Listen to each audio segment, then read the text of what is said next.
안녕하십니까. 2017년 1회 유통관리사 문제입니다. 지난 시간에 이어서 이번 시간에는 그 유통 마케팅 문제 공부하시겠습니다. 마케팅 문제에서는 뭐냐, 평이한 문제들 출제가 됐습니다. 이렇게 뭐 까다롭거나 이런 것들은 없고, 일반적으로 많이 나오는 내용들 출제가 됐는데, 문제 보시겠습니다. 먼저 46번 문제 보시면 유통업체가 프라이빗 브랜드를 활용한 예로 가장 적절하지 않은 게 뭐냐고 했는데, 프라이빗 브랜드라는 게 뭐죠? 유통업체 브랜드죠. 유통업자 브랜드입니다. 그래서 이제 기존에는 내셔널 브랜드 해가지고 제조업자 브랜드가 중심이었지만, 근래 들어와서 특히 그 대형마트를 중심으로 해가지고 프라이빗 브랜드가 확산되고 있고, 그러다 보니까 이제 대형마트뿐만 아니라 편의점의 경우에도 이 프라이빗 브랜드가 크게 확대가 되고 있죠. 그래서 먼저 보시게 되면은 편의점이 점포명을 생수 상표명으로 사용했다. 이거 편의점, 그러니까 그 편의점에서만 파는 거 아니에요, 그렇죠? 편의점에서 만든 브랜드고 그 편의점에서만 파는 겁니다. 이것이 바로 프라이빗 브랜드죠. 또 백화점이 새로운 상표명을 개발했다. 그 백화점에서만 파는 겁니다. 새로운 상표 이름을 개발해가지고 그 백화점에서만 파는 거니까 역시 프라이빗 브랜드죠. 자, 3번에 TV 홈쇼핑이 독점 계약하에 디자이너명을 속옷 브랜드로 사용하고 있다. 역시 이것도 프라이빗 브랜드입니다. 그 다음에 4번에 대형마트가 라이센스 하에 유명인 이름을 사용한 의류 브랜드를 출시했다는 거. 역시 그 대형마트에서만 파는 겁니다. 브랜드도 개발한 것이고, 이런 것들이 다 이 프라이빗 브랜드입니다. 자, 5번 보시게 되면 인터넷 쇼핑몰이 해외 제조업체 브랜드를 직수입해서 판매한다. 제조업체 브랜드예요. 해외 제조업체 브랜드. 그래서 우리가 제조업체 브랜드면 내셔널 브랜드고, 이것이 국내건 해외건 간에 제조업체 브랜드인데 수입해다가 팔기만 하는 거죠. 브랜드를 개발한 건 아니죠. 그래서 이제 5번이 바로 내셔널 브랜드에 대한 설명이고, 프라이빗 브랜드가 아닙니다. 아주 뭐 쉬운 문제입니다. 46번. 그래서 최근에 그 프라이빗 브랜드가 확산되고 있다는 거. 그래서 시험 문제 나올 땐 그 프라이빗 브랜드의 종류도 여러 가지가 있고 해갖고 시험에 꾸준히 나오고 있으니까 프라이빗 브랜드에 대해서도 관심 있게 보시기 바랍니다. 다음에 47번에 그 기업형 VMS가 있습니다. 수직적 마케팅 시스템 해가지고 VMS인데, VMS에서는 이제 통제력이 제일 약한 게 관리형이고, 관리형. 그 다음에가 프랜차이즈 같은 계약형이 있죠. 그 다음에 이제 구성원에 대한 통제가 제일 강한 것이 바로 기업형입니다. 그래서 기업형이라고 할 때는 뭐예요? 통합하는 거예요. 전방 통합 또는 후방 통합을 해가지고 한 기업처럼 운영이 되는 겁니다.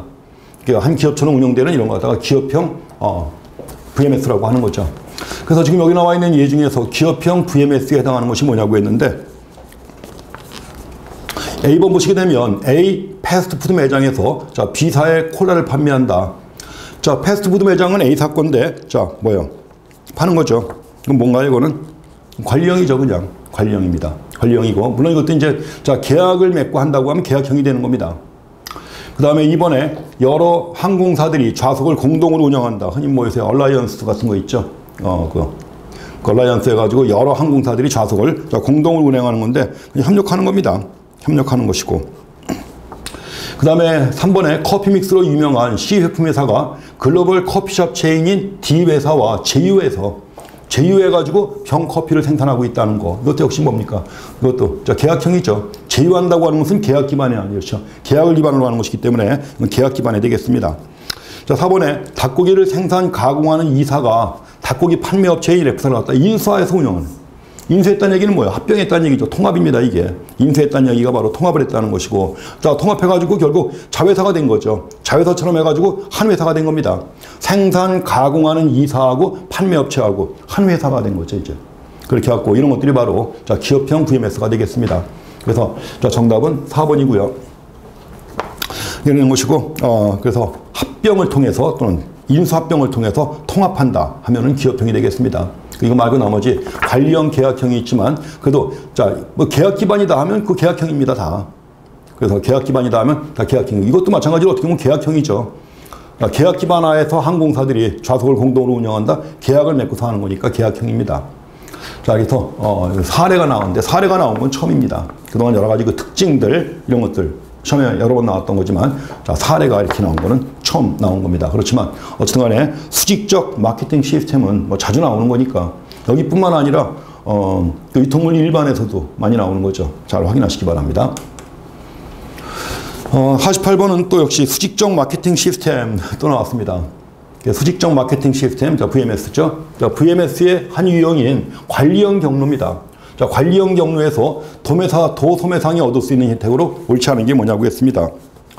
이번에는 공급자가 일괄적으로 광고를 갖다 함으로 광고 성과와 광고 효율성이 높다고 했는데, 공급자가 일괄적으로 광고한다고 하면 이게 바로 뭐죠? 프랜차이즈 아닙니까?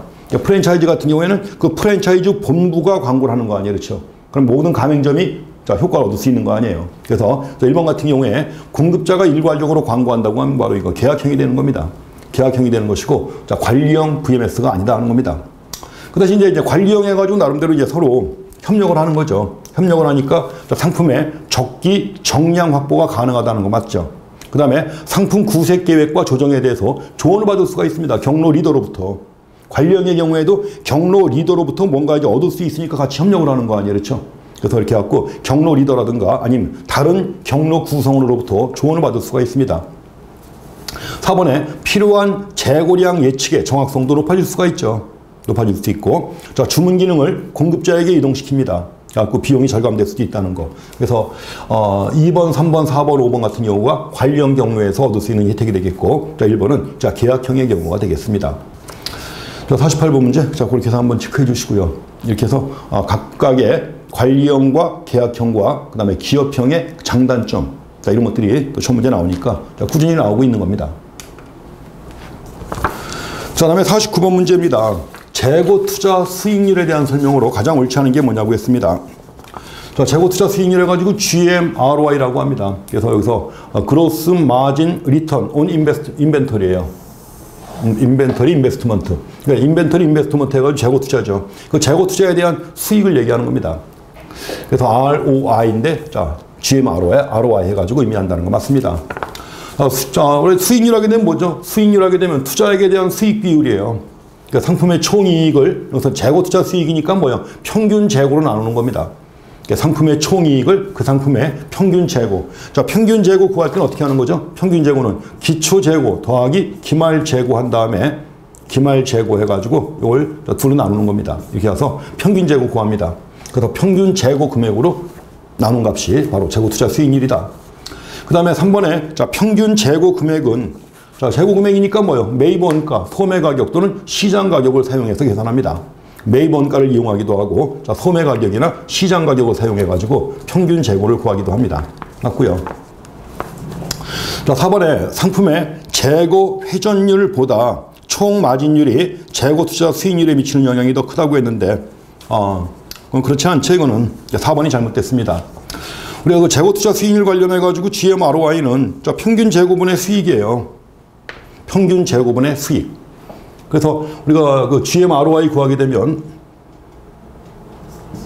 GMROI는 평균 재고분의 수익이다. 재고분의 수익입니다. 수익이고, 이걸 다시 얘기하면 어떻게 되나요? 다시 얘기하면 이걸 이렇게 해서 변형을 시킵니다. 수익 나누기 매출액을 하나 집어넣어요. 매출액 집어넣고, 그러니까 곱하기, 매출액 분모에다 하나 넣었으니까 분자에다 또 넣으면 되겠죠. 매출액 나누기 평균 재고입니다. 평균 재고가 되겠죠. 이렇게 나눌 수가 있습니다. 그러면 여기서 매출액에 대한 수익은 뭐 얘기하는 거예요? 매출액에 대한 수익은 매출액 이익률이죠. 매출액 이익률입니다. 그래서 매출액 이익률이고, 그 다음에 평균 재고에 대한 매출액은 뭐예요? 분자의 매출액이 오게 되면 뭐죠? 회전율이죠. 회전율 해가지고는 재고 회전율 얘기하는 겁니다. 재고 회전율 얘기합니다. 이렇게 나오죠. 그래서 지금 4번 보시게 되면 상품의 재고 회전율보다 총 마진율이 재고 투자 수익률에 미치는 영향이 항상 더 크다고 했는데 아닙니다. 왜냐하면 두 가지 다 총 마진율이나 그 마진율이 이익률이에요. 이익률을 갖다 마진율이라고 하는 겁니다. 그래서 마진율이나 재고 회전율이나 곱해가지고 나온 거란 말이에요. 곱해가지고 나온 것이기 때문에 따라서 총 마진율이나 재고 회전율 모두 재고 투자 수익률에 다 같이 영향을 미친단 말이에요. 곱한 거예요. 곱해가지고 나온 거기 때문에 어느 것이 영향이 더 크다 이런 판단은 안 됩니다. 그래서 항상 더 크다고 했는데 그건 아니다 하는 겁니다. 이게 잘못됐다는 거. 그래서 두 가지 모두 영향을 미치는 겁니다. 4번이 잘못됐습니다. 5번에 재고 투자 수익률은 그 상이한 품목이라든가 상품 계열 또 여러 가지 부문들의 성과를 비교하는데도 사용될 수 있는 것이 바로 재고 투자 수익률이다. 품목별로 또 상품 계열별로 부문별로 성과를 갖다 비교할 때 사용할 수 있습니다. 그래서 재고 투자 수익률뿐만 아니라 여러 가지 그 재무 비율은 시험에 늘 나오는 겁니다. 그래서 이런 것들은 특별히 더 신경 써서 봐주실 필요가 있습니다. 그렇지만 몇 번 보면은 다들 개념이 나오잖아요, 그렇죠? 그래서 뭐뭐 회전율 할 때는 뭐뭐 회전율 해가지고 활동성 지표죠. 활동성 지표고 회전율이라고 할 때는 항상 분자에 매출액이 들어갑니다. 그래서 뭐뭐 회전율 하면 그 뭐뭐분의 매출액이에요. 또 마찬가지로 이익률이라고 할 때는 뭐예요? 뭐뭐분의 뭐뭐 이익률 하면은 뭐예요? 뭐뭐분의 수익이에요. 또는 이익. 가지고 이제 그 뭐뭐분의 이익이다 하는 것도 나오고. 그래서 이것도 이제 한번 쭉 내용 정리하다 보면은 일관성이 있습니다. 일관성이 있기 때문에 그렇게 해서 내용 정리하시면 쉽게 파악하실 수 있습니다. 자, 50번입니다. 50번은 흔히 뭐 민족 지역적 조사라고 해서 나와 있죠. 에스노그래픽이라고 합니다. 이걸 에스노그래픽. 에스노그래픽인데 원래 우리가 에스노그래피라고 할 때 이걸 흔히 민속학 얘기하는 거예요. 민속학. 우리가 보통 민속학을 연구할 때, 자, 민속학을 연구할 때 그 연구하는 학자들이 있잖아요. 학자들이 어떻게 하느냐 하면 이걸 연구할 때는 그 어떤 특정한 지역에 사는 사람들의 그 민속을 연구한다. 그러면 거기 가가지고 그 사람들과 같이 살아요. 그 사람들하고 2년, 3년 같이 살면서 그 사람들의 여러 가지 행동 양식이나 이런 것들을 갖다 기록하고 연구하는 겁니다. 이런 방식이 있어요. 그래야만이 알 수가 있죠. 멀리서 관찰한다고 해도 쉽게 알 수가 있는 게 아니라 같이 살면서 그 사람들의 행동 양식 같은 것들이 또 옛날부터 어떻게 변천되어 왔고 지금 어떻게 한 거 이걸 파악하는 겁니다. 이것들이 민속학적인 연구 방법이 이런 것이기 때문에 우리가 마케팅 조사에서도 이런 방법을 쓰는 거예요. 그래서 갖다가 민속학적이라고도 하고 또 민속지학적이라고도 합니다. 이걸 말 쓰게 돼요. 그래서 민속지학적 조사에 대한 설명으로 가장 옳지 않은 게 뭐냐고 했는데, 그래서 1번 보시게 되면 그 자연스러운 환경에서 소비자를 관찰하는 조사 방법입니다. 함께 살면서 관찰하는 거예요. 물론 여기서 1차 자료를 수집하기 위한 거죠. 2차 자료는 이미 나와 있는 거예요. 옛날에 과거에 나와 있는 것이고 이제 내가 새로운 연구 대상으로서 뭐예요? 새롭게 당면한 문제 이걸 해결하기 위해서 1차 자료를 새롭게 수집하는 방법 중에 하나입니다. 자, 3번에 가설 검증을 위한 정량 분석에 필요한 자료 수집에 적합하다. 아니죠. 이건 알 수 없는 거죠. 같이 살면서 그 사람들의 기호라든가 그 사람들이 뭘 선호하는지 이걸 파악하는 거예요. 그러니까 정량적 분석은 할 수 없는 겁니다. 그래서 이게 정량적 분석은 할 수 없는 것이고 되게 민속지학적 조사를 통해서 정성적 분석에 필요한 자료 수집에 적합한 겁니다. 가설 검증을 위한 데이터 수집하는 게 아니란 말이에요. 이거는 함께 생활하면서 그 소비자들의 여러 가지 그 생활 방식이나 이런 것들을 파악하고자 하는 겁니다. 그래서 3번이 잘못됐습니다. 잘못됐고 4번에는 그 실험 조사에 비해서 내적 타당성이 낮은 조사 방법입니다. 왜냐하면 어디까지나 주관적 판단이 들어가잖아요. 그 주관적 판단하에서 하는 것이기 때문에 내적 타당성이 낮은 조사입니다. 그 다음에 연구 대상의 배경과 정보원들에게 문화적으로 동화되거나 문화적으로 동화될 수도 있죠. 또 거짓된 정보를 얻을 수 있다는 단점도 있습니다. 그런데 조사자가 함께 생활하면서 자료 수집하니까 뭐예요? 그 대상되는 소비자들이 그 연구 대상이 되는 사람들이 뭐예요? 의도적으로 거짓 행동을 할 수가 있단 말이에요. 이런 경우도 꽤 있습니다. 그래서 이런 것들이 민속학적 조사의 단점으로 됩니다. 만약에 그 사람들이 문화적으로 동화되게 되면은 뭐예요? 동질적으로 되는 거예요. 동질화되니까 뭐예요? 객관적으로 판단하기가 힘들죠. 또 예컨대 거짓된 정보를 얻을 수도 있다는 거. 이런 것들이 문제가 됩니다. 자, 이 문제가 지금 두 번째 나온 겁니다. 한 번은 이제 이게 2014년 2회 때 출제가 됐었는데 2014년 2회 시험에서는 사례를 제시했어요. 사례를 제시해가지고 이게 무슨 연구냐 이렇게 나온 겁니다. 그 사례를 갖다가 보시면 그런 겁니다. 뭐냐면 자, 신선식품을 제조하는 A사는 자사가 개발한 신제품에 적합한 유통 경로를 고민하고 있다. 또한 제품에 대한 소비자들의 반응을 궁금해하고 있다. 그래서 A사는 10여 명의 소비자를 선발해가지고 10명의 소비자를 갖다 선발해가지고 그들에게 신제품을 일주일간 집에서 먹게 하는 거예요. 일주일간 집에서 먹게 한 다음에 소비자와 함께 머물며 함께 생활하는 거예요. 조사자가 소비자와 함께 집에 머물며 그 사람들의 식습관을 관찰한 다음에 기록하는 겁니다. 그래서 결국 소비자들이 원하는 제품으로 제품을 수정했고 또 그들이 원하는 유통 경로에 신제품을 출시했다. 그러니까 이런 식의 연구 방법이 뭐냐 이겁니다. 이게 바로 뭐예요? 자, 민속 지학적 조사 또는 이거 갖다 민족이라고도 합니다. 에스노그래픽 해가지고 민족이라는 말도 써요. 민속 지학적 조사가 이런 겁니다. 그래서 조사자들이 소비자와 함께 한 집에서 살면서 그 사람들의 제품에 대한 반응이나 이런 것들을 파악하는 겁니다. 앞으로 또 나올 수가 있겠죠. 2014년도 한번 나오고 2017년 1회 시험에 또 나왔으니까 앞으로 나올 겁니다. 그래서 마케팅 처음 나온 거예요. 2014년도에. 입니다. 이렇게 해갖고 민속지향적 조사도 한번 내용 확인하시기 바랍니다.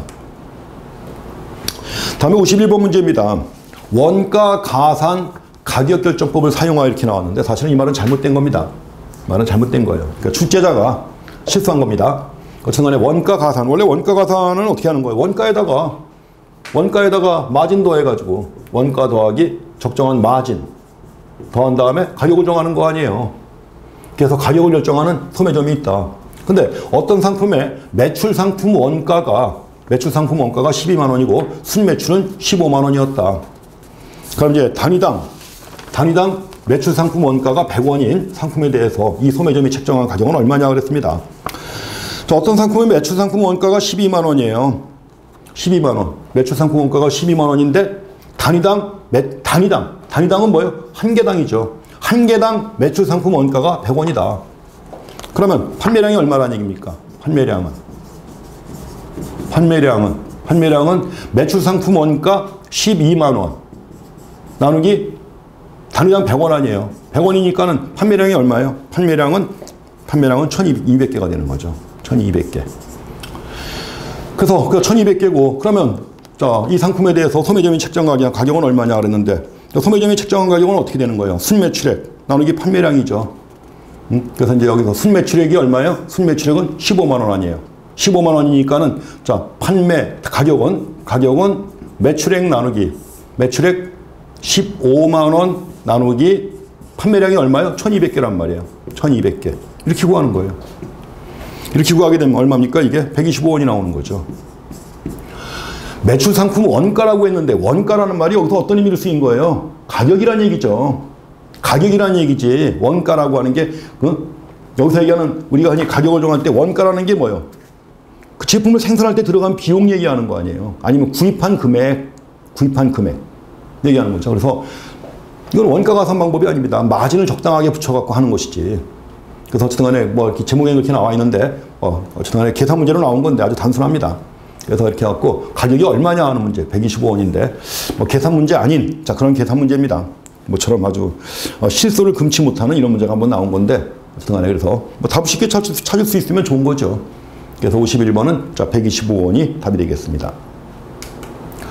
다음에 52번 문제입니다. 자, 서비스 품질을 개선하기 위해서는 자, 구체적인 관리 대상에 대해서 측정 가능한 품질 목표를 설정해야 한다. 다음 중 소매점의 서비스 품질 개선을 위한 측정 가능한 관리 목표로 가장 적절한 것이 뭐냐고 했습니다. 측정 가능한 거, 자, 측정 가능한 관리 목표 따져보는 겁니다. 쉬운 문제예요. 그냥 상식적으로 판단하시면 됩니다. 자, 주기적으로 모든 상품의 변형을 바로잡을 것. 측정 가능합니까? 모든 상품의 변형을 바로잡을 것. 두 번째로 어떤 고객이든 매장에 들어서면 바로 응대를 시작할 것. 측정 가능합니까? 아니죠.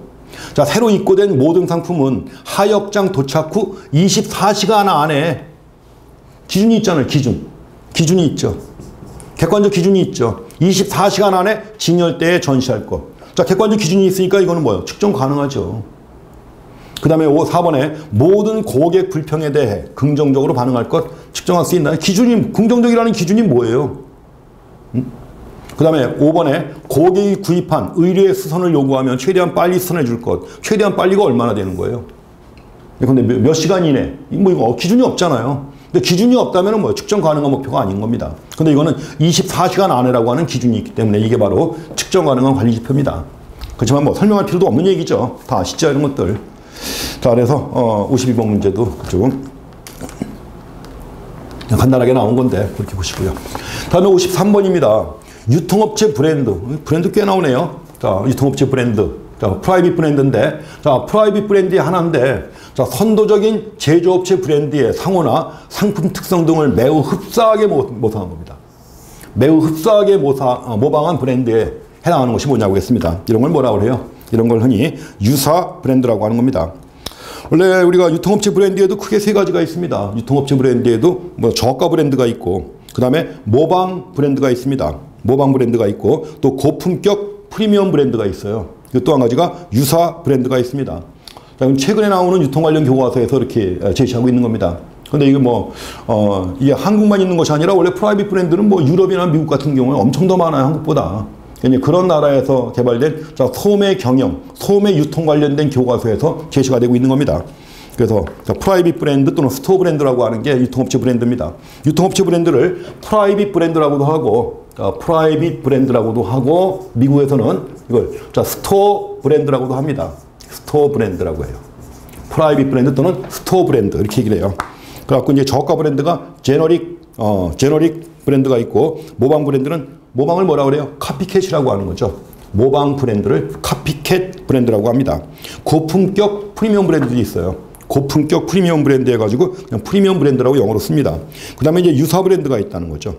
그래서 여기서 나와 있는 것은 바로 유사 브랜드를 얘기하는 겁니다. 그래서 매우 흡사하게 모방한 이런 브랜드 해가지고 이런 거 중국에서 많이 나오잖아요. 한국 제품에 대해서 한국 제품의 그 브랜드와 아주 거의 유사하게 포장도 거의 비슷하게 해가지고 약간 차이가 나게 만들어가지고 마치 그 원산지 제품인 것처럼 파는 경우가 많이 있잖아요. 그런 거 얘기하는 겁니다. 그래서 여기서 매우 흡사하게 모방한 브랜드다 해가지고 이거는 유사 브랜드라고 합니다. 자, 문제 나왔을 때 한번 확인해 보세요. 이렇게 해서. 또 최근에 등장한 용어입니다. 옛날에 한 번도 안 나왔던 거예요. 한 번도 안 나왔던 건데 처음 나온 겁니다. 처음 나온 건데 이제 이걸 소개하고 있는 교과서 중에 하나가 그 책이 최근에 나온 거예요. 2014년에 나온 책인데 거기에서 이런 것들을 갖다 언급하고 있습니다. 근데 그 책이 시험 문제 낼 때 보면 그동안 많이 출제 대상이 되는 그런 책입니다. 그래서 거기 나온 거니까 지금 문제 처음 나왔을 때 내용 한번 확인하고 지나가시기 바랍니다. 다음에 54번입니다. 상품 취급상 소홀로 인하여 상품이 훼손되는 등의 상품 가치를 잃어버리는 거. 이거 로스라고 하는 거죠. 로스라고 하는 건데 로스에도 여러 가지가 있다는 겁니다. 근데 여기서 취급상 소홀로 인해서 상품이 훼손되는 등의 상품 가치를 잃어버리는 로스, 이거 갖다가 상품 보존상의 로스라고 합니다. 취급상 소홀이에요. 취급상 소홀이기 때문에 상품 보존상의 로스라고 합니다. 이 내용도 사실은 용어 아니에요. 용어인데 이것도 다른 책에는 안 나옵니다. 한 번도 안 나왔던 것이고, 제가 말씀드린 2014년에 나온 그 소매 유통 관련 그 교과서에 나온 건데 아마 그 책 펴놓고 여러 문제 낸 것 같습니다.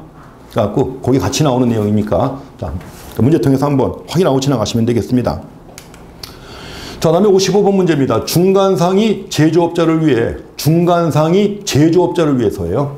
제조업자를 위해서 지역 광고를 하거나 판촉을 실시할 경우, 그럼 이걸 지원하기 위해서 제조업체가 지급하는 보조금이 있겠죠. 이런 걸 뭐라고 하느냐? 이런 걸 판매 촉진 지원금이라고 합니다. 지원금이에요. 판매 촉진 지원금이라고 합니다. 그래서 중간상이 제조업자를 위해서 지역 광고하는 경우, 또 판촉을 실시하는 경우 제조업체가 지원을 하죠. 이런 걸 판매 촉진 지원금이라고 하는 겁니다.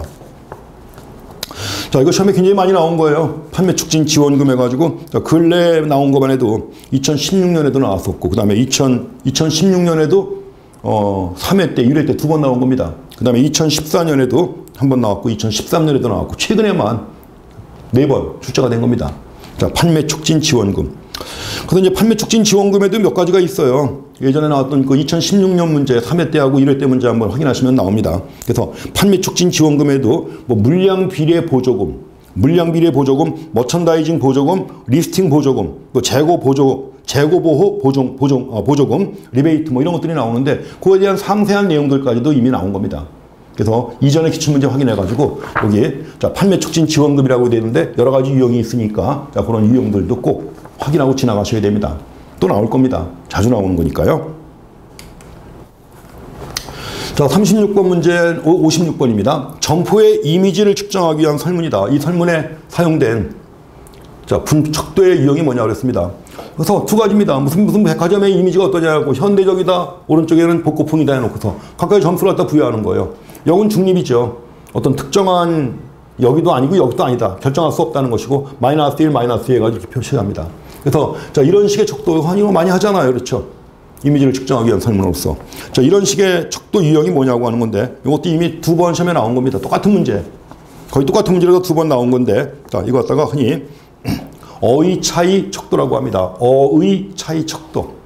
어의 차이 척도라고도 하고, 다른 말로 이거 갖다가 또 의미 차별화 척도라고도 합니다. 의미 차별화 척도라고 그래요. 어휘 차이 척도 또는 의미 차별화 척도라고 합니다. 그래서 이제 semantic differential scale이라고 해가지고 영어로 다 쓰는 건데 어휘 차이 척도 또는 의미 차별화 척도라고 합니다. 마케팅 조사에서 사용하는 거죠. 이미지를 측정하기 위한 거니까 마케팅 조사하고 거기 나오는 설문 중에 이런 식의 설문을 많이 쓰는데 이거 갖다가 어휘 차이 척도. 그래서 2016년에 2015년에 두 번 나왔던 거니까 또 나올 가능성이 있다고 보시면 되겠습니다. 다음에 57번 문제입니다. 자, 묶음 가격에 대한 설명으로 옳지 않은 게 뭐냐고 했습니다. 묶음 가격. 우리가 묶음 가격 해가지고 이제 우리 프로덕트 번들 프라이싱이라고 그래요. 묶음이라는 게 번들 얘기하는 거죠. 번들. 그래서 프로덕트 번들 프라이싱이라고 해가지고 묶음 가격이라고 하는 겁니다. 그래서 자사가 제공하는 여러 개의 제품이나 아니면 서비스를 묶어서 하나의 가격으로 판매하는 겁니다. 묶음 가격에 대해서 우리가 알고 있는 거 있죠. 묶음 가격에 대해서 알고 있는 것은 이제 패스트푸드점 세트 메뉴라는 게 있죠, 흔히. 세트 메뉴. 햄버거하고 그다음에 감자튀김하고 뭐 음료하고 같이 따로따로 구매하면 비싸지만 세 개 한꺼번에 구매하면은 뭐예요? 좀 약간 싸죠, 더. 그렇죠? 이런 것들도 있고. 그다음에 뭐 우리가 그 패키지 같은 거 여행도 패키지 여행 같은 거 있잖아요. 패키지 여행. 패키지 여행도 이제 뭐 항공, 그다음에 뭐 의식주 다 해결해 주는 거 아니에요, 저기서. 여행사에서. 이런 것들 패키지가 상품이 있고. 이런 것들이 다 묶음 가격입니다. 그래서 이렇게 갖고 한번 봐주시는데. 근데 이런 것들이 다 뭐예요? 자, 패키지 여행 같은 경우에도 항공과 숙박이 각각 대치제예요? 독립제인가요? 아니죠. 다 보완제죠, 이런 것들. 세트 메뉴도 그렇고. 햄버거 먹으니까 목마르니까 음료가 같이 있는 거 아니에요. 그게 뭐예요? 보완제입니다. 그래서 저 묶음 가격에 대한 설명으로 옳지 않은 게 뭐냐? 답은 나왔습니다. 개별 상품에 대하여 단독으로는 판매되지 않는 순수 묶음제와 또 이런 것도 있습니다. 단독으로는 판매되지 않는 순수 묶음제 이런 것도 있죠. 이런 것도 있고 그 다음에 또 한 가지는 단독 판매와 묶음 판매 모두 가능한 혼합 묶음제 두 가지 있습니다. 자, 문제 통해서 한번 확인해 주세요. 순수 묶음제 그 다음에 또 한 가지 혼합 묶음제 두 가지가 있습니다. 이번에 주로 대체제끼리 묶어서 저렴한 가격으로 책정한다고 했는데 아닙니다. 대체제가 아니죠. 보완제죠. 보완제끼리 묶어갖고 저렴한 가격으로 책정해서 판매하는 겁니다. 그래서 여기 나와 있는 건 다 대체제예요. 대체제가 아니라 보완제입니다. 보완제고 그 다음에 두 가지 이상의 제품 서비스 등을 패키지로 묶어서 가격을 책정하는 걸 얘기합니다. 그 다음에 묶음 가격을 책정할 때는 각 상품의 준거 가격 이 준거 가격이라는 게 뭐죠? 레퍼런트 프라이싱이라고 하는 건데 준거가 된다는 뭐냐? 이 말은 소비자가 기꺼이 내고자 하는 가격이에요. 소비자가 기꺼이 이 정도면 기꺼이 내겠다 하는 기꺼이 내려는 가격을 얘기합니다. 그 소비자가 기꺼이 얼마의 가격을 내려고 할 것인가 하는 거죠. 각 상품의 준거 가격 수준을 충분히 고려한 다음에 가격을 정하는 겁니다. 책정할 때. 그 다음에 5번에 소비자는 보다 저렴한 가격으로 다양한 제품이나 서비스를 구매할 수 있습니다. 맞죠? 보다 저렴한 가격으로 다양한 보완 관계에 있는 제품이나 서비스를 갖다가 구매할 수 있다는 거 특징이 되겠습니다. 자, 그래서 묶음 가격에 대한 내용인데 정답은 2번이 되겠습니다. 또 나온 문제니까 확인해 주시고 특히 두 가지 순수 묶음제와 혼합 묶음제가 있다는 것도 한번 문제 통해서 꼭 확인하고 지나가시기 바랍니다. 다음에 58번 문제입니다. 다음 사례는 상품 카테고리 수명 주기에 대해 설명한 것이다. 카테고리 수명 주기입니다. 카테고리 수명 주기에 대해 설명한 것이다. 옳지 않은 게 뭐냐고 했습니다. 약간 좀 어려운 문제인데 왜냐면 그동안 한 번도 안 나왔던 거예요. 한 번도 안 나왔던 건데 이것도 이제 아까 제가 말씀드린 그동안 다른 교과서에는 전혀 안 나와요. 유통 관련 다른 교과서에서는 전혀 안 나오고 2014년에 새로 나온 그 소매 유통 경영 교과서인데 거기에 나오는 거예요. 거기에 나와 있고 그 책 보고 그냥 낸 겁니다. 그동안 한 번도 안 나왔던 건데 원래 이제 그 책에서는 최근에 미국이나 이런 데서 그 새롭게 등장하는 이런 개념들, 이런 내용들을 가지고 또 책을 많이 만들었어요. 그러니까 기존의 유통 관련 교과서하고는 내용이나 이런 데서 상당히 차이가 납니다. 기존에 안 나왔던 것도 실어 있고. 그래서 저도 이제 그 책이 처음에 나왔을 때 이제 보면서 과연 이것이 지금까지 한 번도 안 나왔던 건데 시험 문제 낼까 싶었는데 아예 그냥 이번 시험에서는 그 책 펴놓고 그냥 문제를 다 낸 겁니다. 그래서 이제 다른 책이 전혀 안 나오는데 그 책에만 나오는 거예요. 그래서 무슨 의류점은 상품 카테고리 수명주기를 관리하고 있다.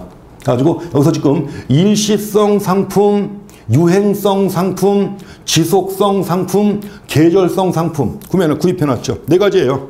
자, 일시성이라는 게 뭐예요? 어쩌다 한번 팔리고 마는 거예요. 어쩌다 한번 팔리는 거. 그래서 우리가 일시성이라고 할 때는 한번 팔리고 마는 겁니다. 그 다음에 유행성이라고 하는 것은 뭐예요? 훌쩍들이 유행을 타는 거죠. 유행을 타는 것이고, 지속성 상품이라고 할 때는 뭐예요? 지속성 상품이라고 할 때는 꾸준히 팔리는 겁니다. 그리고 계절성 상품이라고 할 때는 계절마다 팔리는 거예요. 그 용어대로입니다. 용어대로 해가지고 이제 그래서 네 가지로 구분한 다음에 이거를 원래 네 가지로 구분해요. 네 가지로 구분한 다음에 그 다음에 이제 세 가지를 제시합니다. 세 가지를 제시해가지고 표로 만들어서 근데 여러 시즌에 걸쳐서 팔리느냐, 아니면 여러 시즌에 걸친 특정 스타일의 판매냐, 여러 시즌에 걸쳐가지고 특정 스타일이 판매된다. 그 다음에 이제 특정 시즌에서 다음 시즌으로의 극적인 변화가 있느냐 없느냐 해가지고 그 네 가지로 나눈 걸 갖다가 또 정리해서 제시하고 있습니다. 그래서 여기서 나온 것도 그 내용 가지고 이제 낸 거예요. 그래서 먼저 이제 옳지 않은 게 뭐냐고 했는데, 자, 기업 보시게 되면 일시성 상품은 한 시즌 이내에 판매 가능하도록 관리한다. 맞죠? 자, 일시적으로만 팔리고 마는 거예요. 그래서 한 시즌 이내에 판매하도록 관리해야 되는 것이 일시성 상품이다. 그렇게 확인하고 지나가시기 바랍니다. 문제 통해서. 다음에 이은혜, 유행성 상품은 한 시즌에 판매하되 스타일의 변화를 준다고 했는데 그게 아닙니다.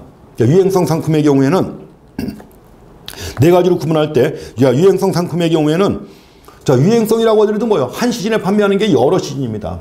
한 시즌이 아니라 뭐요? 여러 시즌에 걸쳐서 판매하는 거예요. 여러 시즌에 걸쳐서 판매하는 건데 뭐요? 자, 스타일의 변화를 줘야 됩니다. 유행을 타는 거니까 한 시즌에 판매했으면 그 다음에 다음 시즌에는 뭐요? 스타일의 변화를 줘야 되는 거예요. 그래서 한 시즌에 한다고 했는데 이게 잘못된 겁니다. 그래서 유행성 상품의 경우에는 자, 여러 시즌에 걸쳐서 판매하는 건데 특정 시즌에서 다음 시즌으로 넘어갈 때 스타일에 변화를 줘야 되는 거예요. 이게 바로 유행성 상품입니다. 이은이 잘못된 겁니다. 그 다음에 디귿에 지속성 상품이 나왔는데, 자, 지속성 상품은 여러 시즌에 판매하지만 시간이 지남에 따라 매출 감소를 피하기는 어렵죠. 여러 시즌에 판매하지만 그러나 매출은 감소합니다. 시간이 지나면서. 피하기는 어렵고, 그 다음에 리을의 계절성 상품은 계절적 변동에 따라 관리가 요구된다. 맞습니다. 자, 계절적 변동이 있을 때 관리가 필요합니다. 그러면 또 한 가지, 자, 미음의 유행성 상품의 판매 예측을 위하여 전년도 매출 자료, 고객 정보, 유행과 추세, 특히 오죠.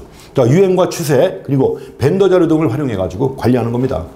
그래가지고 카테고리 수명주기 해가지고 상품 카테고리를 갖다가 네 가지로 구분해가지고, 자, 일시성, 유행성, 지속성, 계절성 해가지고 네 가지로 구분한 다음에 각각에 대한 관리 방법들을 제시하는 겁니다. 자, 처음 나온 겁니다. 그래서 58번 문제 통해서 한번 확인하고 지나가실 그런 내용입니다. 자, 정답은 2번입니다. 자, 다음에 59번 문제입니다. 유통환경의 내부 환경 분석으로 옳은 게 뭐냐고 했는데, 여러 번 나왔던 거죠. 자, 원래 외부 환경이라고 하더라도 이제 외부 환경에도 여러 가지 거시 환경, 미시 환경 구분하고 해가지고 그 환경 분석에 대해서는 넓게 마케팅 환경이라고도 나오고 또 유통 환경 해가지고 여러 번 나왔던 겁니다. 자, 이번에 저 고객의 구매 편의성 증대로 소매 점포수 확대나 적정 재고 유지가 중요해졌다. 맞죠? 자, 고객의 그 구매 편의성이 증대해가지고 소매 점포수가 확대하거나 적정 재고 유지가 중요해졌다. 이거는 뭔가요? 지금 내부 환경 분석이에요. 내부 환경 분석이라고 하면 고객의 구매 편의성을 따지는 거 아니에요? 그렇죠? 이건 뭐예요? 외부 환경이죠. 외부 환경입니다. 그 다음에 이번에 새롭게 등장하는 소매업태가 무엇인지 적절히 분석하고 대응해야 한다. 새롭게 등장하는 소매업태도 뭐예요? 내부 환경이 아니죠. 내부 환경이라고 할 땐, 자, 이 유통기업 내부적으로 어떤 변화가 있는 경우에요. 유통기업 내부적으로 변화가 있을 때 내부 환경입니다, 이게. 근데 뭐 고객의 구매 편의성이라든가 이런 것들, 또 새롭게 등장하는 소매업태 이런 것들은 다 유통기업 내부가 아니라 외부 변화죠. 그 다음에 3번에 자사의 성과를 분석할 때 자, 회사 내 성과를 분석하는 거죠. 자사의 성과를 분석할 때 유동성 비율, 재무적 건실도 등을 포함한다. 이것들이 내부 환경 아니에요. 그렇죠? 자사의 성과니까 바로 뭐예요? 이게 내부 환경 분석이죠. 그 다음에 원재료 공급업자, 마찬가지로 외부 환경입니다. 좁은 의미의 경쟁자도 마찬가지로 뭐예요? 외부 환경이 되는 거죠. 그래서 내부 환경이라고 할 때는 유통기업 내부 얘기하는 겁니다. 유통기업 내부 관련된 게 3번 하나입니다. 자, 이렇게 해서 내부 환경 분석으로 오는 게 뭐냐. 그냥 지극히 상식적인 얘기입니다. 그래서 원래 내부 환경 분석이라고 할 때는 자사의 성과를 분석하는 거예요. 자사의 성과를 분석할 때 내부 환경 분석이라고 하는 겁니다. 그리고 이제 내부 환경 분석에서 내적인 요인들은 기업이 통제할 수 있는 거죠. 유통기업이 통제할 수 있는 거지만 반면에 우리가 외적 요인은 유통기업이 통제할 수 없는 거예요. 이렇게 해가지고도 구분합니다. 그래서 59번은 3번이 되겠습니다. 다음에 60번은 다음 글상자 안에서 설명하는 발주 방식이 뭐냐고 했습니다. 자, 발주 방식 해가지고 주문 방식인데 우리가 발주 방식이 크게 보면 두 가지가 있잖아요. 정량 주문법, 정기 주문법이 있죠. 그래서 정량 발주법, 정기 발주법이 있고 그 세부 나면 또 여러 가지가 있는데 자, 부속품, 보수 부품과 같이 간혹 판매되더라도 항상 재고를 확보해 둘 필요가 있는 상품을 발주한다. 간혹 판매되는 거예요. 그렇지만 항상 재고를 확보해야 된다는 거죠. 이러한 상품을 발주하는 방식이고 자, 상품이 일정 재고량에 이르면 일정 재고량이 뭘까요? 이게 일정 재고량을 해서 이거 재주문점이라고 하는 거죠. 일정 재고량 해가지고 재주문점, 리오더 포인트입니다. 그래서 만약에 자, 재고가 쭉 떨어져가지고 일정 재고량에 이르죠. 그럼 일정량을 자동으로 발주하는 겁니다. 일정량을 자동으로 발주한다. 그래서 일정량을 자동으로 발주하는 방법. 일정량을 얼마나 주문해야 될까요? EOQ만큼 주문하는 거예요. 경제적 주문량만큼을 자동으로 발주한다. 이런 방법. 이걸 뭐라고 하느냐. 자, 이런 방식을 갖다가 발주점법이라고도 하고 또 정량 발주법이라고 합니다. 정량 발주법 이렇게 얘기하는 거죠. 정량 유지법이라고 되는데 사실은 보통은 제일 많이 쓰는 말은 정량 발주법이라는 말 많이 씁니다. 정량 발주법 또는 발주점법 이런 말을 더 많이 써요. 정량 발주법 또는 발주점법 이렇게 씁니다. 그래서 이때 주문량은 경제적 주문량만큼 주문하는 거예요. 경제적 주문량만큼 주문하는 것이고 이때 일정 재고량을 재주문점이라고 합니다. 자, 다음에 61번 문제입니다. 이것도 이제 지극히 상식적인 얘기입니다. 처음 나온 거예요. 자, A 숙녀복 전문점에서 소비자들이 제기한 글상자 안에 불만 사항 중에서 상품 등급 구성입니다.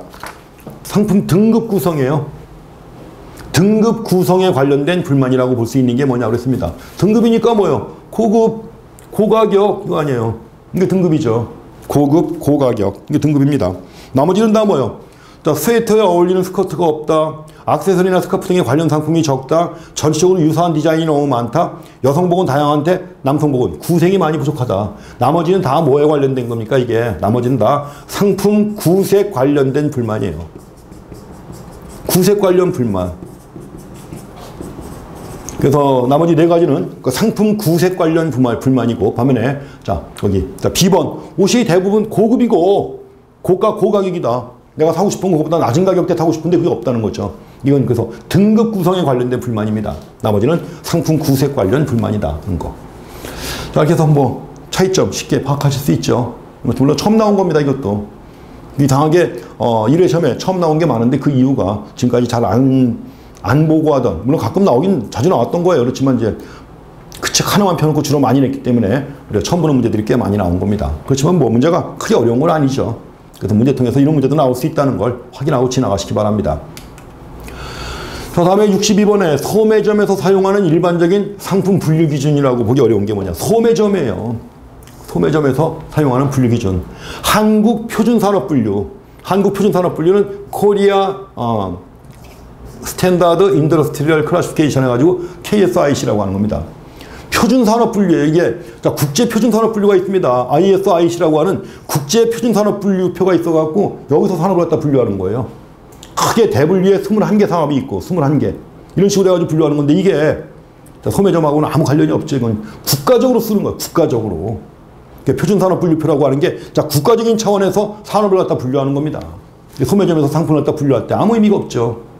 그래서 여기서 이제 고객을 중심으로 한다, 용도를 중심으로 한다, 또는 대치제나 보완제를 중심으로 해가지고 분류해서 진열한다든가. 분류하는 이유가 바로 뭐 이걸 통해서 진열하고자 하는 거 아니에요.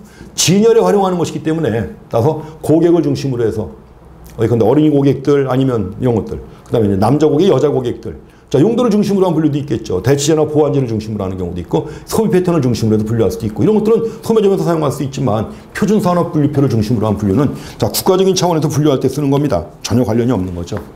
그래서 62번 1번이 되겠습니다.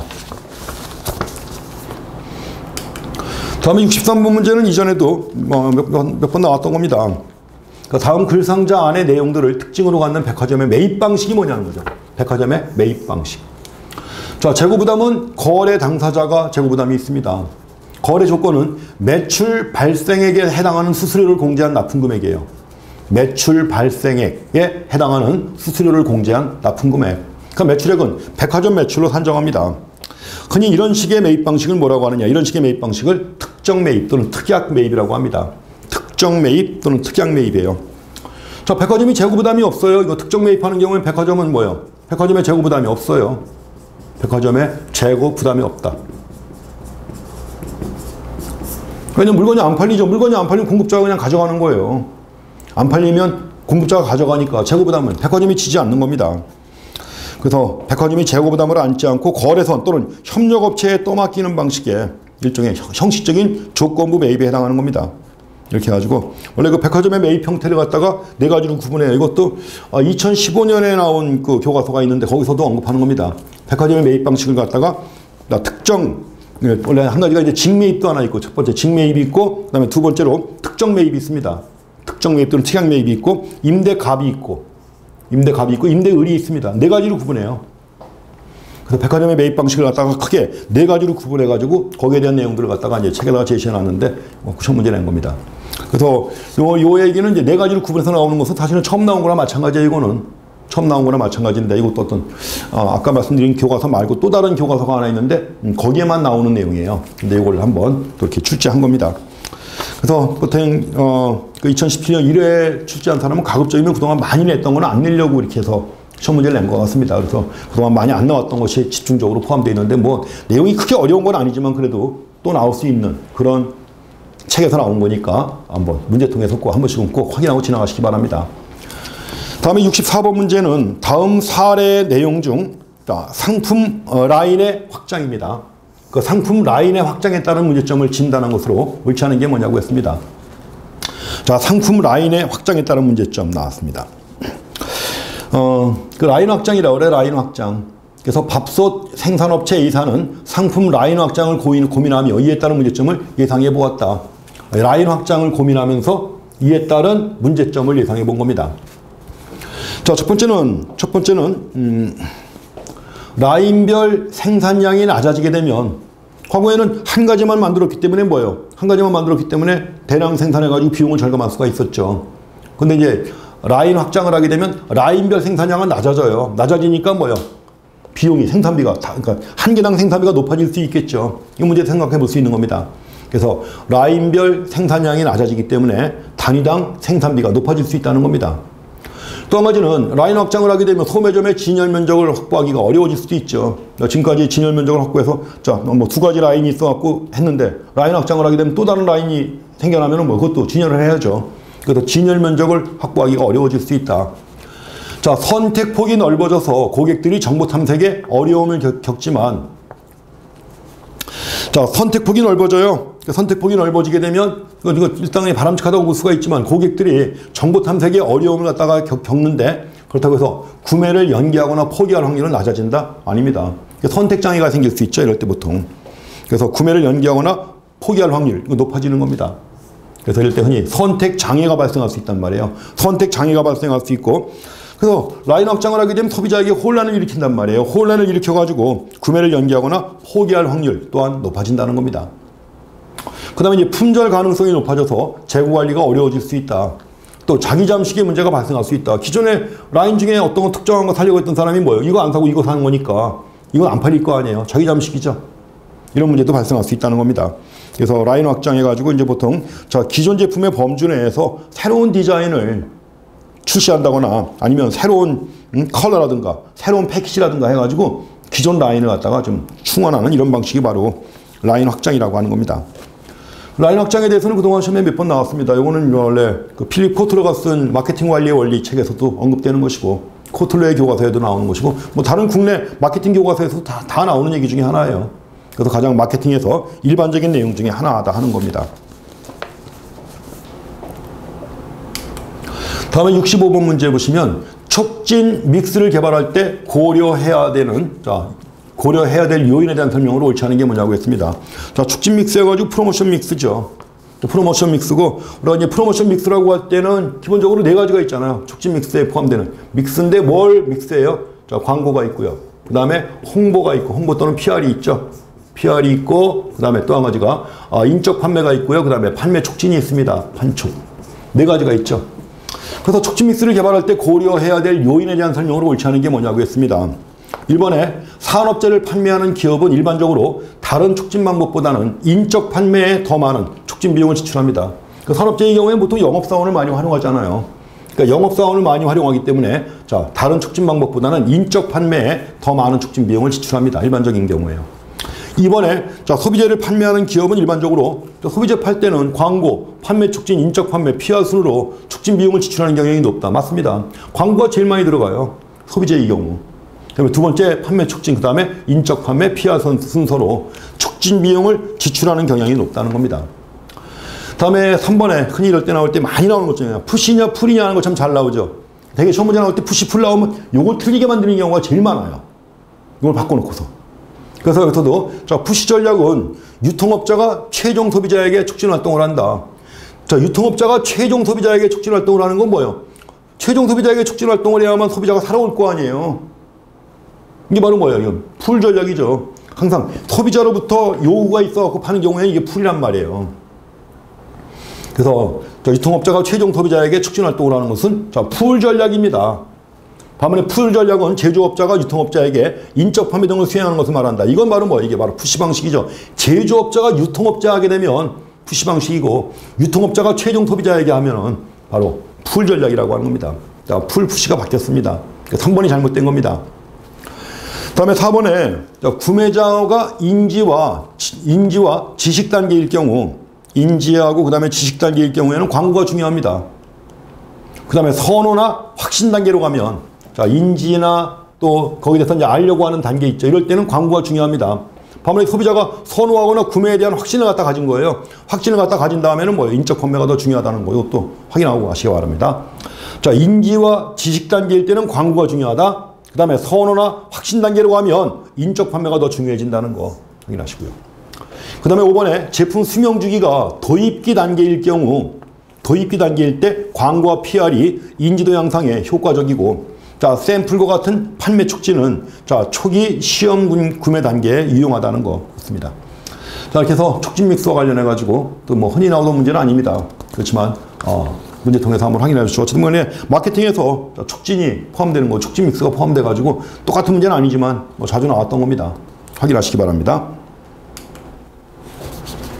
다음에 66번 문제입니다. 다음 사례에서 소비자를 대상으로 하는 비가격형 판촉에 해당하지 않는 것이 뭐냐고 했는데, 또 이제 판촉에 또 촉진 믹스하고 이제 또 이어서 판촉 나온 겁니다. 원래 그 비가격형 판매 촉진해가지고 여러 가지가 있죠. A 할인점은 2017년 2월 한 달 동안 다양한 판촉 프로그램을 운영할 계획을 수립하였다. 자, 기업에 커피류 상품에 관심 있는 고객 1인당 2개의 샘플 제공했다. 1인당 2개 샘플이에요. 샘플. 이거 갖다 뭐라 그래요? 견본품이라고 합니다. 샘플이라고도 하고 견본품이라고도 그래요. 견본품을. 그 다음에 니은에 건강식품류 구매 고객에 대해서 구매액의 10%를 돌려줬어요. 구매액의 10%를 돌려준다? 이건 뭐라고 합니까? 이거 갖다 리펀드라고 합니다. 리펀드라고 하는 것이고, 그 다음에 디귿에 5만 원 이상 양주류 구매 고객에 대해서 50mm 자, 신제품 양주 미니어처를 제공했다. 이런 걸 뭐라고 그래요? 이런 걸 디귿 같은 경우에는 이런 거 갖다 프리미엄이라고 합니다. 이걸 뭔가 하나 더 주는 거 프리미엄. 프리미엄도 옛날에 많이 나왔던 겁니다. 화장품점에서요. 근데 뭐 얼마 이상 구매하면 파우치를 준다든가 이런 것들이 있죠. 다 프리미엄이라고 그래요. 이런 것들. 그 다음에 자, 리을에 단골 고객을 대상으로 해가지고 한 경품을 추첨했다. 경품 추첨한 거. 경품 그냥 글자대로 경품이에요. 이건 경품. 경품이라고도 하고 경품 추첨이라고도 합니다. 스윕 스테이크스라고 그래요. 영어로 스윕 스테이크스. 그 다음에 미음에 자, 10대 고객을 대상으로 하는 댄스 경연대회를 기획하였다. 이렇게 나와 있죠. 뭐예요? 컨테스트입니다. 이건. 댄스 경연대회를 계획했다. 갖다 흔히 컨테스트라고 합니다. 자, 이렇게 해서 여러 가지 거기 다 판촉과 관련된 건데 그중에서 물어본 게 비가격형 판촉에 해당하지 않는 게 뭐냐고 돼 있잖아요.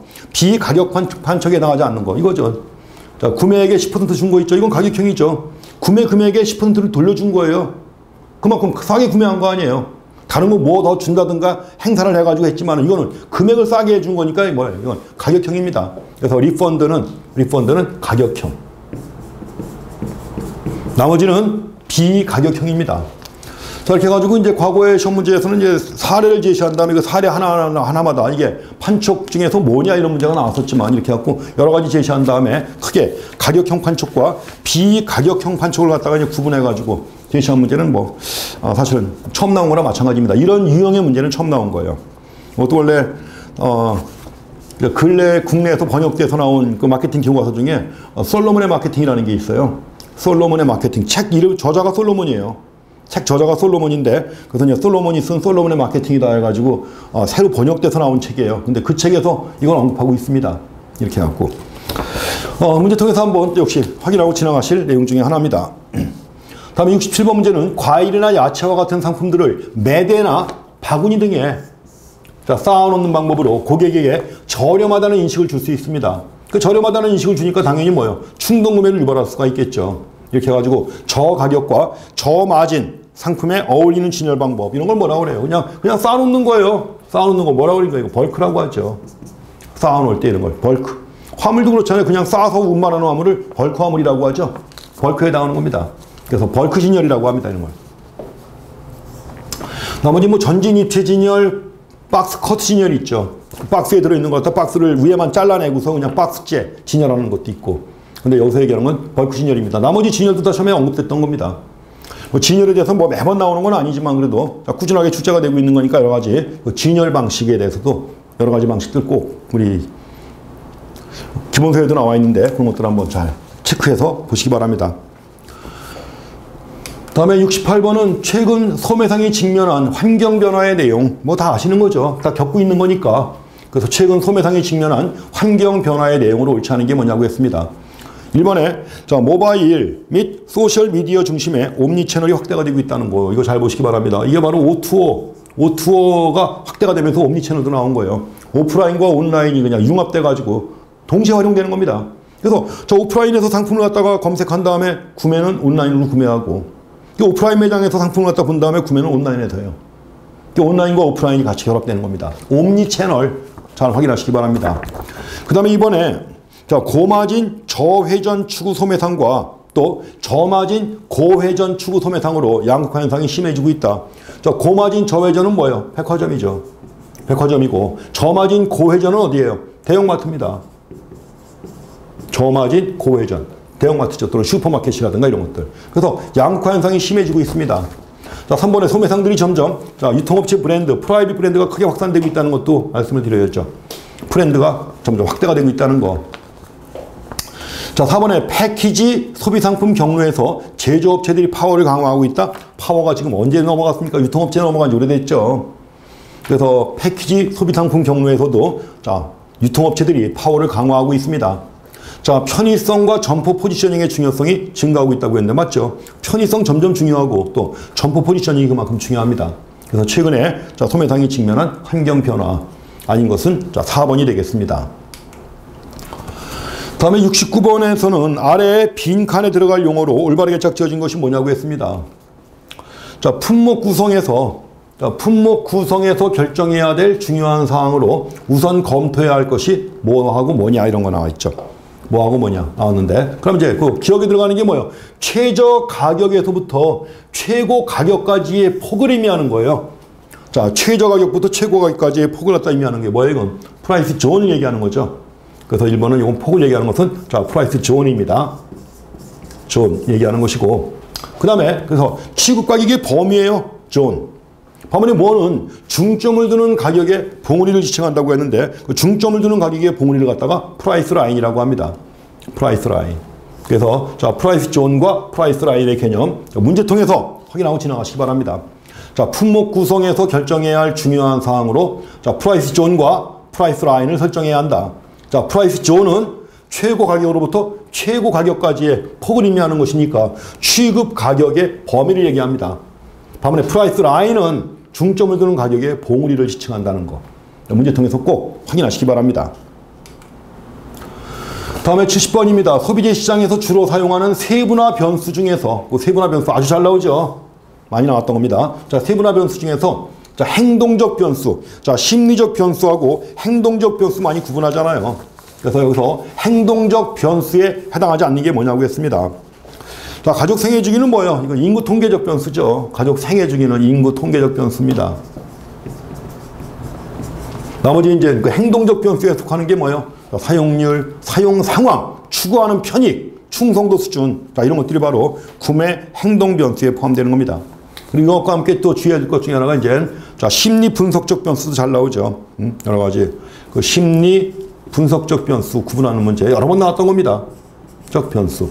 제일 많이 나오는 게 요거하고 자, 구매 행동적 변수하고 심리 분석적 변수 두 가지를 구분하는 문제가 제일 많이 나왔죠. 그래서 자, 근데 우리가 심리 분석적 변수라고 할 때는 뭐예요? 라이프 사이클이라든가 라이프 사이클, 그 다음에 사회 계층이라든가 개성 같은 것들이 있죠. 이런 것들이 바로 여기에 포함되는 것이고 나머지 사용률, 사용 상황, 충성도 수준, 추구하는 편익. 자, 이런 것들은 바로 행동적 변수에 포함되는 겁니다. 그리고 가족 생애 주기 같은 경우에는 인구 통계적 변수에 포함되는 겁니다. 자, 이렇게 해서 유통 마케팅 약간 특이한 문제 중에 하나입니다. 그동안 유통관리사 시험에 나온 걸 보게 되면 2017년 1회 유통 마케팅 문제는 그 이전과는 약간 성향이 다른 약간 특이한 문제로 많이 나왔습니다. 한 번도 안 나왔던 이런 문제들이 의외로 꽤 많이 나왔고 그러면서 그렇게 크게 어려운 내용도 없고 하면서 출제가 된 건데 아마 이제 뭐 좀 더 다양하게 많이 나올 겁니다.